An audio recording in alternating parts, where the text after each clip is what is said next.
लोणी परिसरात उघडकीस आलेल्या बेकायदा गर्भलिंग निदान प्रकरणात पोलिसांनी तपासाची व्याप्ती वाढवत मोठी कारवाई केली असून श्रीरामपूर येथील एका डॉक्टरला अटक करण्यात आल्याने खळबळ उडाली आहे। या प्रकरणात आणखी 2 एजंटांनाही ताब्यात घेण्यात आले असून या रॅकेटमागे मोठे जाळे कार्यरत असल्याचा संशय व्यक्त होत आहे। पोलिसांना मिळालेल्या गुप्त माहितीनुसार राहाता तालुक्यातील पिंपरी निर्मळ शिवारात निळवंडे कालव्याजवळील एका खोलीत महिलांकडून पैसे घेऊन बेकायदा गर्भलिंग तपासणी केली जात होती।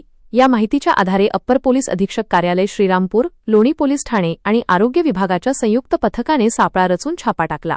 छाप्यात यूएसजी मशीन, रोख रक्कम, मोबाईल फोन आणि वाहनांसह सुमारे 24 लाखांचा मुद्देमाल जप्त करण्यात आला।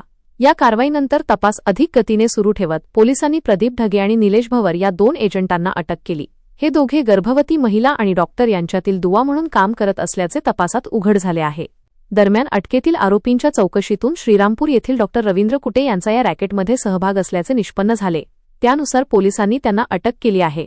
या प्रकरणात आणखी काही डॉक्टर व एजंटांचा सहभाग असण्याची शक्यता पोलिसांनी व्यक्त केली असून लोणी पोलीस ठाण्याचे सहाय्यक पोलीस निरीक्षक युवराज आठरे यांच्या मार्गदर्शनाखाली पुढील तपास सुरू आहे। वृत्तसंकलन विभाग, विजन प्लस न्यूज, लोणी।